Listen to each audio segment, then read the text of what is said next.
आइए हम लोग ग्लेशियल रीजन में ग्लेशियल या हिमानी प्रक्रम द्वारा बनने वाले अपरदनात्मक और निक्षेप जनित स्थल रूपों का अध्ययन करते हैं। आपका ये एक माउंटेन है जो बर्फ से ढका हुआ है, आइस कैप है। यहाँ से बर्फ स्टार्ट होती है और वह किस तरह से अब्रेशन और प्लकिंग प्रोसेस द्वारा विभिन्न स्थल रूपों का निर्माण करती है, हम लोग इसको देखते हैं क्रम से अवरोही क्रम में, अर्थात बढ़ती हुई ऊंचाई के साथ इन अपरदनात्मक स्थल रूपों को क्रमबद्ध किया गया है। स्नो कोई लैंडफॉर्म का निर्माण नहीं करती है, सॉफ्ट होती है। स्नोफॉल एटमॉस्फेयर से होता है, लेकिन जब वही धरती या ग्राउंड पर आकर जमकर ठोस हो जाती है तो वह कड़ी होती है और अपने से भी कड़ी चट्टानों का अपक्षय और अपर्दन कर छोटे छोटे स्थल रूपों का विकास करती है। यह प्रोसेस कैसे होता है? मान लीजिए पहाड़ के ऊपरी भाग में किसी कारण से थर्मल या अन्य वेदरिंग के कारण छोटा सा एक क्रैक डेवलप हो गया। उस क्रैक में जल समा जाता है जो रात में या शीतकाल में जमता है। उसका आयतन वॉल्यूम बढ़ता है और उसके प्रेशर से चट्टानों के कण टूट जाते हैं और बर्फ का वॉल्यूम जब बढ़ता है शीतकाल में तो वह उस क्रैक से निकलकर आगे खिसकती है। इसको कहा जाता है स्नाउट। स्नाउट एक छोटा सा गड्ढा है, लैंडफॉर्म है जो बर्फ द्वारा बनता है और वहाँ से स्नाउट से स्पष्ट हो रहा है कि यह नदी वायु द्वारा नहीं बना है बल्कि स्नो से मिलता जुलता शब्द है। इसी तरह से जब स्नाउट का आकार और बड़ा हो जाता है तो उसको सर्क कहते हैं। जैसे कोई चेयर पर बैठा रहे और उससे सरक कर नीचे आ जाए, ऐसे ही सर्क और बड़े गड्ढे हो जाते हैं। लेकिन इसमें जब रात के समय जल जम जाता है, वॉल्यूम बढ़ जाता है तो ये बर्फ वहाँ से खिसक पड़ती है और गड्ढा बन जाता है। यह लैंडफॉर्म सर्क कहलाता है। सर्क किसी भी माउंटेन पर बनता है और इसके दो स्लोप होते हैं, एक स्लोप इधर, एक स्लोप इधर। इस स्लोप पर कभी कभी सर्क एक रेखा में होते हैं, लाइन में, और वहाँ से बर्फ खिसकती जाती है और क्रमशः सर्क पीछे खिसकते जाते हैं और उसके ऊपर का कगार ढहता जाता है। इसी तरह से इसके दूसरी साइड में भी सर्क का अगर विकास हो गया तो इधर से भी सर्क पीछे खिसकेंगे, इधर का ऊपर का कगार ढहेगा। परिणाम क्या होगा? ऊपर एक तीक्ष्ण कटक अरीटे का निर्माण हो जाएगा। बहुत पतला होगा, बहुत टेम्परेरी होगा। इस तरह से सर्क के पैरेलल रिट्रीट या समानांतर पश्च गमन के कारण ये अरीटे का निर्माण हो जाता है या इसको शार्प रिज कहते हैं। जैसे एक सर्क, ये पहाड़ है, ये टॉप है, एक सर्क की लाइन इधर है, एक सर्क की लाइन इधर है, इस तरह से सर्क बन जाते हैं। और कभी कभी किसी भी माउंटेन पर यदि सर्क चारों तरफ से विकसित हो गए हैं तो इधर से भी सर्क, इधर से भी, इधर से भी, यह प्रोसेस चारों तरफ से काम कर रही है और सर्क अपने पीछे चट्टानों का अपक्षय कर गहरा करते चले जाते हैं। परिणाम क्या होता है कि बीच वाला भाग पतला हो जाता है, ऊपर का भाग मोटा रह जाता है। उस मोटे भाग को हार्न कहा जाता है। हार्न, जैसे मैटर हार्न। ये मैटर हार्न आप देख रहे होंगे तो ये आल्प्स पर्वत पर है, स्विट्जरलैंड में है और ये आइस के द्वारा बैक इरोजन का परिणाम है। कभी कभी होता है कि जैसे सर्क पीछे हटता गया, एक सर्क इधर से हट रहा है और एक सर्क इधर से पीछे काट रहा है। परिणाम क्या होता है कि एक होल हो जाता है और उस पहाड़ में एक तरफ से देखिए तो उस तरफ दिखाई पड़ता है। इसको होल कहते हैं, छिद्र या रंध्र कहते हैं। लेकिन ग्लेशियोलॉजी में या ग्लेशियल लैंडफॉर्म के शब्दावली में इसको कोल कहा जाता है। कोल में पूरा आर पार दिखाई पड़ता है। और इसका सबसे अच्छा उदाहरण इंडिया में इंदिरा कोल है। इंदिरा कोल इंडिया का सबसे नदर्न मोस्ट पॉइंट है। बताइए किस राज्य में होगा? जम्मू में। उसमें भी जम्मू में या जम्मू कश्मीर में? जम्मू कश्मीर में होगा। उसमें भी जम्मू में कि कश्मीर में? कश्मीर में होगा। ये इंदिरा कोल इंडिया में कश्मीर में है। अब हम लोग और नीचे आते हैं तो बर्फ़ की सिल्ली नीचे चली आ रही है और नीचे आने पर टेम्परेचर भी धीरे धीरे बढ़ता जाएगा। परिणाम क्या होगा? बर्फ़ भी गलती जाएगी, उसके साथ जल भी होता जाएगा। और जब बर्फ़ खिसकती है साथ में कुछ जल होता है तो उसी को ग्लेशियर कहते हैं। और ग्लेशियर के इस वैज्ञानिक अध्ययन को ग्लेशियोलॉजी कहते हैं। और इससे कुछ स्थल रूपों का निर्माण होगा। ग्लेशियर के मार्ग में आने वाले पत्थर अपक्षयित और अपर्दित होंगे। किस प्रोसेस से? प्लकिंग और एब्रेशन द्वारा। कभी कभी होता है कि ग्लेशियर जिधर से आ रहा है या बर्फ का टुकड़ा, उसके मार्ग में कोई ऊंचा भूभाग पड़ गया तो वह पीछे अपर्दन करता है और आगे की तरफ अचानक बर्फ का टुकड़ा गिर पड़ता है। इसलिए पीछे अबरेशन प्रोसेस द्वारा, घर्षण प्रक्रिया द्वारा स्लोप जेंटिल हो जाता है और आगे का स्लोप स्टीप हो जाता है। इसको रासमुटोने या भेड़शिला स्थल रूप कहा जाता है। जैसे भेड़ बैठती है तो उसका दोनों ढाल, पीठ से दोनों ढाल बराबर नहीं होता है, एकअंगा होता है। ये भेड़ की पीठ जैसा दिखता है, इसलिए इसको इंग्लिश में रोसमुटोने और हिंदी में भेड़शिला स्थल रूप कहा जाता है। आगे यही बर्फ का टुकड़ा और आ रहा है ग्लेशियर, फिर एक स्थल रूप बनता है क्रैग एंड टेल, हिंदी में श्रृंग और पुच्छ। इसमें भी पीछे का भाग, पूंछ का भाग लंबा होता है और सामान्य ढाल का होता है, लेकिन इसके आगे का ढाल, आगे माने जिस साइड में ग्लेशियर जा रहा है उधर का भाग खड़ा हो जाता है। हाँ, इन दोनों के आकार में कोई ज़्यादा अंतर नहीं होता, लेकिन ये क्रैग एंड टेल पीछे की तरफ, ग्लेशियर उन्मुख साइड में कुछ डिपोजिशनल कंकड़ के डिपॉजिट भी मिलते हैं। यहीं से हल्का हल्का निक्षेप भी शुरू हो जाता है। और इसके बाद आपका ग्लेशिएटेड वैली के बारे में आपने अभी देखा है कि उसमें ग्लेशियर्स बहते हैं, अर्थात बर्फ़ के बड़े या छोटे टुकड़े और उसके साथ कुछ पानी।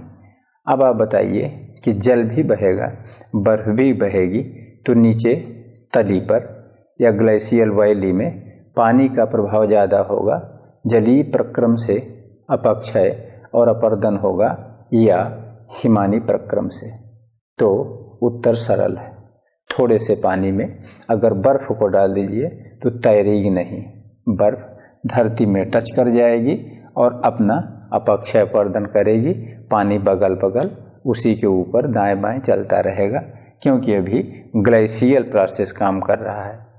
हिमानी प्रक्रम अभी जलीय प्रक्रम धीमा है, लेकिन अब धीरे धीरे वह भी स्पीड में आ रहा है। इसके बाद ये है नुनाटक। नुनाटक निचले भागों में हो रहा है, इसलिए बर्फ़ के आने वाले टुकड़े या ग्लेशियर इसके दोनों भागों को काट करके और स्लोप बराबर कर देते हैं, इसलिए एक टीले जैसा दिखता है, जैसे मरुस्थलों में इंसेलबर्ग। इसी तरह से ये नुनाटक है। इसके बाद फिर अब और नीचे आने पर बर्फ़ घर्षण के कारण भी पिघल गई है और तापमान के कारण भी पिघल गई है, क्योंकि पहाड़ से नीचे उतरने पर तापमान भी बढ़ता जा रहा है, इसलिए जलीय प्रक्रम भी सक्रिय हो रहा है। परिणाम क्या होता है कि कभी कभी जैसे जलप्रपातों का निर्माण करता है, जिसका कारण क्या होता है कि संरचना में विविधता। मुलायम चट्टानें जल द्वारा आसानी से कट जाती हैं, जबकि कड़ी चट्टानें बची रहती हैं। उसी तरह से यहाँ भी चट्टानों में विषमता होती है, उनके संस्तर मुलायम और कड़े अलग अलग होते हैं, इसलिए मुलायम कट जाती है, क्योंकि दो प्रोसेस काम कर रहे हैं, ग्लेशियो फ्लूवियल, और कड़ी बच जाती हैं, फिर मुलायम कट जाते हैं, फिर कड़ी बच जाती हैं, फिर मुलायम। इस तरह से जैसे वाटरफॉल होता है, ऐसे इसमें ग्लेशियर का फॉल होता है, और इसको कहा जाता है ग्लेशियल स्टेयरवे, सीढ़ी, हिमनद सीढ़ी। सीढ़ी से वो बर्फ़ के टुकड़े जल समेत नीचे गिरते हैं, और इस पर चढ़ना हो तो बहुत कठिन होगा।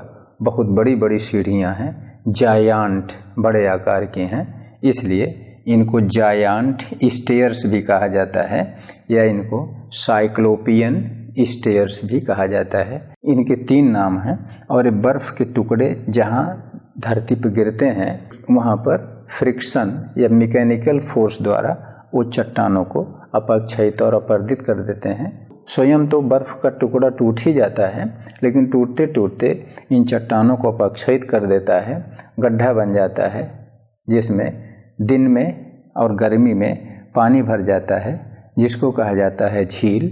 लेकिन उस झील का स्पेशल नाम है पेटरनस्टर झील। वह सुपीरियर और मिशिगन जैसी झील नहीं है, जिसमें कि पॉल्यूटेड वाटर है। इसमें एकदम फ्रेश वाटर है, कारण इसके पहले न कोई माइन है, न ह्यूमन एक्टिविटी है, न इंडस्ट्री है, न पोल्यूशन है, ये फ्रेश वाटर है। जब ग्लेशियर और निचले भाग में आ जाएंगे, कम ढाल पर आ जाएंगे, तो वह लंबवत कटाव न कर, अपनी घाटी को गहरा न कर, क्षैतिज कटाव में लग जाते हैं, और यू आकार की घाटी का निर्माण होता है। ध्यान रखिएगा, यू आकार की घाटी के दोनों किनारे खड़े होते हैं। दूसरी चीज़ है कि इसका आधार चौरस होता है। क्यों? क्योंकि बर्फ़ की सिल्लियाँ, बर्फ़ के टुकड़े नीचे बराबर रूप से रगड़ते चलते हैं, जबकि वी आकार की घाटी, जिसका निर्माण जल के द्वारा होता है, वह वी के आकार की होती है। जल लंबवत कटाव घाटी का करता है, और इसी समय समझ लीजिए एक आई आकार की घाटी होती है, जो यू आकार की नहीं है। आई आकार की घाटी जलीय प्रक्रम से निर्मित होती है। जब जल या बहती हुई नदी के मार्ग में कोई स्थल, पहाड़ भी हो सकता है, ऊपर उठता है, तो बहती हुई नदी का जल उठने वाले पहाड़ को काट काट कर अपना आधार मेंटेन रखती है, और वहाँ पर पहाड़ में आई आकार की घाटी का निर्माण हो जाता है। इसलिए यू आकार की घाटी, वी आकार की घाटी, आई आकार की घाटी पर आप मानसिक रूप से तैयार रहिएगा कि कहाँ बनती हैं और किसके द्वारा बनती हैं।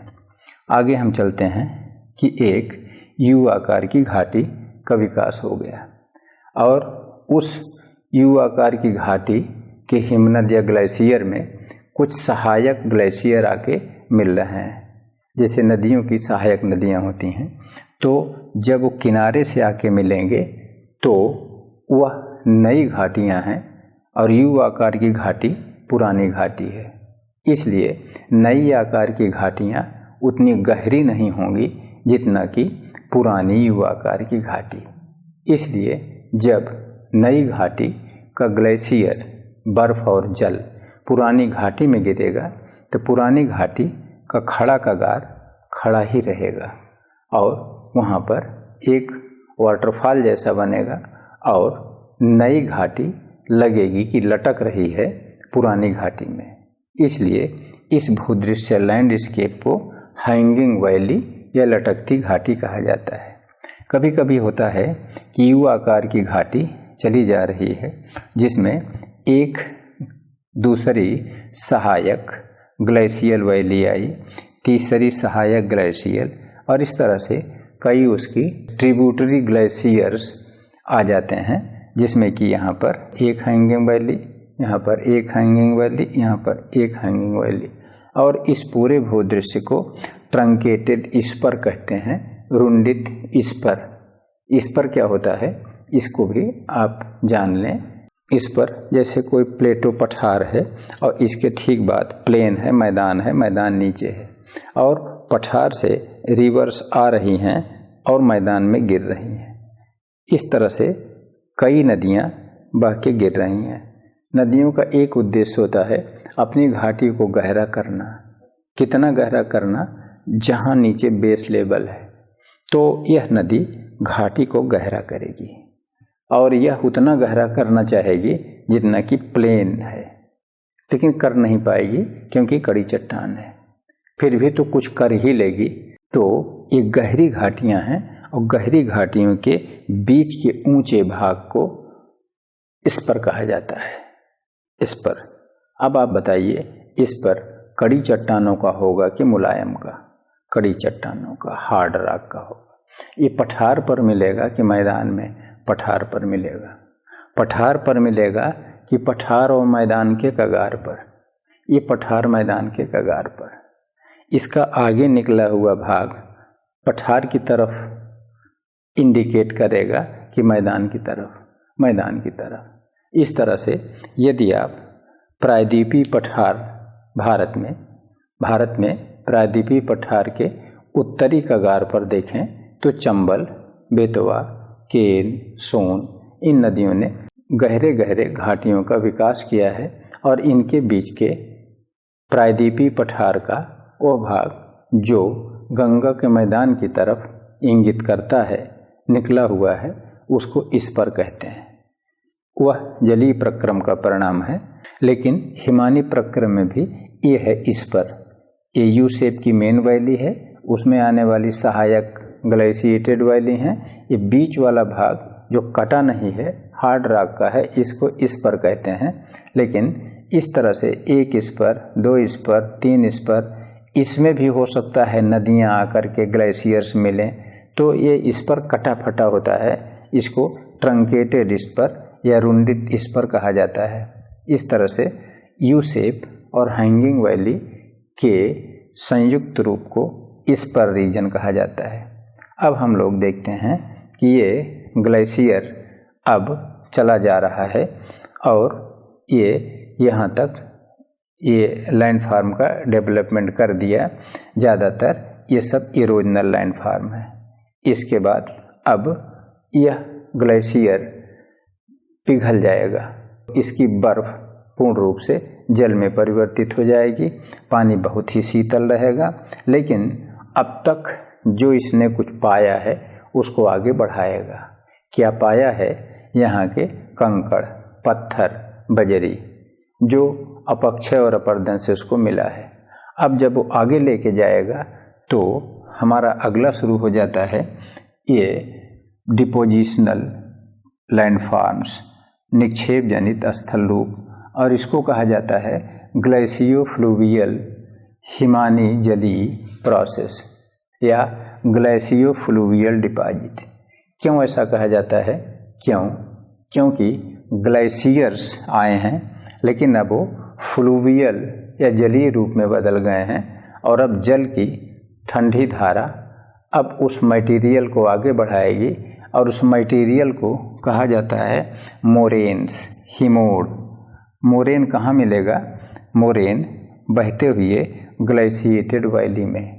अगर इसमें बाई चांस कभी बर्फ का टुकड़ा आ गया तो इस निक्षेप को यहाँ नहीं निक्षेपित होने देगा, बल्कि इसको घसीट कर आगे कर देगा। लेकिन सामान्य स्थिति में यह मोरेन है। मोरेन माने हिमोड। प्रश्न पूछा जा सकता है कि मोरेन का डिपॉजिट माउंटेन पर मिलेगा या प्लेटो पर या प्लेन पर? तो उत्तर सरल है, माउंटेन पर मिलेगा। फिर पूछा जा सकता है कि माउंटेन के टॉप पर या माउंटेन के निचले भाग में? तो उत्तर स्पष्ट है, माउंटेन के टॉप पर सब इरोजनल अपरदनात्मक स्थल रूप मिलेंगे, लेकिन माउंटेन के निचले भाग में ये मोरेन का डिपोजिशनल लैंडफॉर्म मिलेगा। जैसे इस ग्लेशियर में मोरेन का डिपोजिशन किनारे हो गया है, तो इसको लैटरल मोरेन कहते हैं, पार्श्ववर्ती हिमोड। यदि दो ग्लेशियर आकर यहाँ मिल रहे हैं तो उनकी धारा बीच में बह रही है, लेकिन जो उनका निक्षेप हो रहा है इन दो के बीच में हो रहा है, जिसको कहा जाता है मिडिल मोरेन, मध्यवर्ती मोरेन या निक्षेप।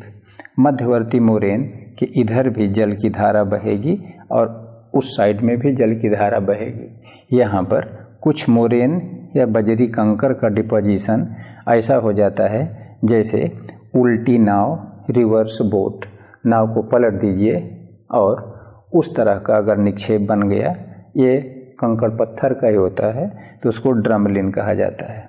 और कभी कभी एक बन जाता है बास्केट एंड एग, ये तो लंबा डिपॉजिट होता है, कुछ गोले गोले डिपॉजिट हो जाते हैं और गोले गोले डिपॉजिट अंडा जैसे दिखते हैं, एक निश्चित क्षेत्र में अंडा जैसे दिखते हैं, तो इसको कहा जाता है बास्केट एंड एग। ये टीले होते हैं, 1 टीला, 2 टीला, 3 टीला, 4 टीला। और कभी कभी एक स्वरूप बन जाता है केम एंड केटिल। इसमें क्या होता है कि इसका उल्टा हो जाता है, अर्थात निचले भाग जिसमें पानी भर जाता है उनको केम कहा जाता है और पूरे को केटिल कहा जाता है। और इसमें एक बड़े से क्षेत्र में कुछ गड्ढे बन जाते हैं और गड्ढों के चारों तरफ डिपोजिशन होता है और वह डिपोजिशन निक्षेप घाटी के बराबर ही रहता है, तो इस तरह इसको केम एंड केटिल कहते हैं। और इस तरह से जो केम जमा हो जाता है, केम को ही हमक्स भी कहा जाता है। और कभी कभी और आगे जाने पर यदि ग्लेशिएटेड वैली में जल का प्रवाह थोड़ा सा घूमने लगा, जैसे नदियाँ निचले भागों में विसर्प या मियांडर बनाती हैं, कई उपधाराओं बढ़ जाती हैं, ऐसे ही अगर नदी का या ग्लेशियर का प्रवाह इस तरह से आगे पीछे होता है तो निक्षेप बीच में हो जाता है, जिसका शेप ऐसे हो जाता है, जिसको कहा जाता है एस्कर। तो इस तरह से ये सब निक्षेप हो जाते हैं और इन सब को मिला करके कहा जाता है मिडिल मोरेन। ये मिडिल मोरेन के ही परिणाम हैं। लेकिन अगर यह जमीन में, घाटी में प्लेन बना देते हैं, उसमें जिसमें कोई स्थल रूप नहीं बनता है, तो उसको कहा जाता है ग्राउंड मोरेन। लेकिन कहीं न कहीं तो इसका अंत भी होगा और जहाँ ढाल कम हो जाएगा पहाड़ की तलहटी में, वहाँ इसका निक्षेप समाप्त हो जाएगा, जिसको कहा जाएगा टर्मिनल मोरेन। अब यहाँ पर कंकड़ पत्थर या हिम द्वारा उड़ाई गई अवसाद की चादर समाप्त हो जाएगी। इसके बाद केवल और केवल जल बहेगा और जल के साथ बहुत छोटे छोटे कण जो कि क्ले, सिल्ट, सैंड के होते हैं, उनका यहाँ डिपोजिशन हो जाएगा, जिससे एक प्लेन का निर्माण होगा मैदान का, जिसको कहा जाता है आउटवाश प्लेन। ये आउटवाश प्लेन डिपोजिशनल है, निक्षेप जनित तो सभी स्थल रूप हैं, सभी मोरेन, लेकिन यह डिपोजिशनल है जो कि हिमानी प्रक्रम से बनता है। ज़्यादा अच्छा होगा कहिए ग्लेशियो फ्लूवियल, हिमानी जलीय प्रक्रम का ये परिणाम है। अब आपसे इसका एक अप्लाइड क्वेश्चन भी पूछा जा सकता है कि हिमालय पर हिमोड़ कितनी ऊंचाई पर मिलते हैं। तो जहां आइस लाइन होगी बस उसी से 100-200 फीट नीचे तक ही मिलेंगे हिमोड़। तो इस समय हिमालय पर आइस लाइन कितनी है? 3500 मीटर के ऊपर या उसी पर आइस लाइन है, तो वहीं मिलना चाहिए। लेकिन यदि आपसे यूपीएससी पूछ ले कि हिमालय पर हिमोड़ 2200 और 2000 मीटर की ऊंचाई पर मिलते हैं, इसको आप लिखिए क्या कारण है, तो आप समझ लीजिए, तो लिख ही लेंगे क्या कारण है। क्या हिमालय पहले कम ऊंचा था और नीचे हिमोड़ बन गया, अब ज़्यादा ऊंचा हो गया, या हिमालय में भूकंप बहुत बार आए और सारा का सारा मोरेन ढाल और भूकंपी तरंगों के कारण लुढ़क के 2200 मीटर पा गया, या प्लीस्टोसीन काल में हिमानीकरण के समय हिमालय पर भी हिमरेखा नीचे उतर आई, उस समय का था। तो 3 विकल्प हैं, प्रीलिम में आप उत्तर लगा लीजिएगा। तो कौन उत्तर सही है आपको क्लियर होगा। तीसरा उत्तर प्लीस्टोसीन हिमानीकरण। अब इसकी व्याख्या भी आपसे पूछी जा सकती है, जिसको आप प्लीस्टोसीन हिमानीकरण के संदर्भ में लिखेंगे तभी सही होगा, न कि कार्बोनिफेरस हिमानीकरण के संदर्भ में। एक लैंडफॉर्म इसमें और बनता है फियोर्ड, कोस्ट फ्योर्ड क्या होता है, इसको हमको अलग से समझने की ज़रूरत है। क्यों? क्योंकि कुछ पर्वत ऐसे होते हैं जिसमें आइस लाइन और सी लेवल में अंतर बहुत कम होता है। जैसे हिमालय पर्वत पर यदि आप सोचिए तो आइस लाइन तो बहुत ऊंचाई पर है, सी लेवल तो कोलकाता के पास है, बहुत नीचे है, तो इसमें तो बहुत गैप है।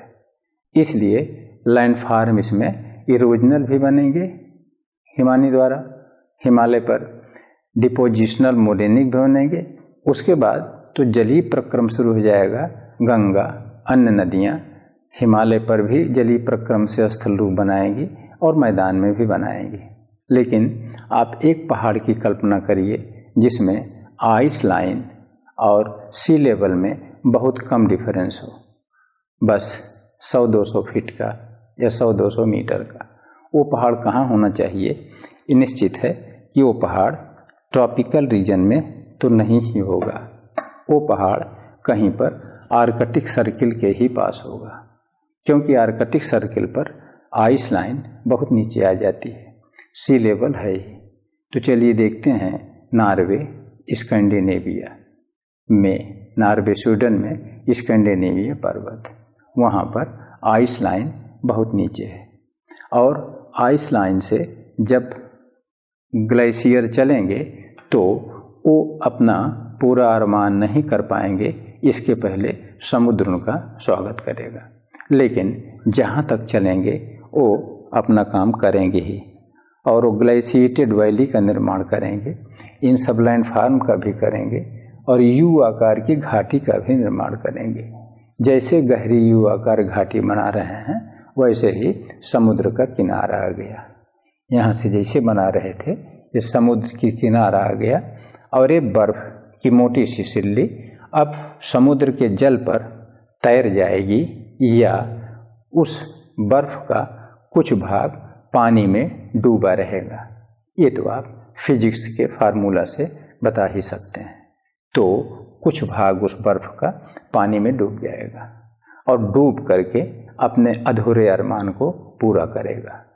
सी लेवल के ऊपर तो चट्टानों को काटकर यू आकार की घाटी बनाया ही था, लेकिन अब पानी में घुसकर कुछ दूर तक, जब तक वो तैरने न लगे समुद्र में, कुछ दूर तक गहराई में वो अपनी यू आकार घाटी बनाता जाएगा।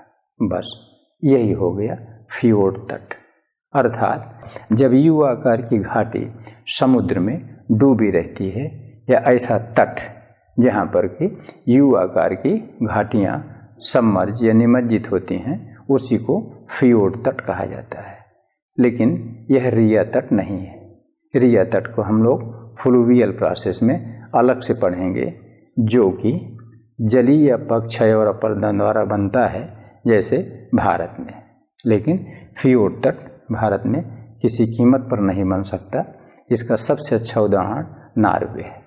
तो इस तरह से ये रहा फ्योर्ड तट और ये रहे हमारे हिमानी प्रक्रम द्वारा बने हुए अपरदनात्मक और निक्षेप जनित स्थल रूप।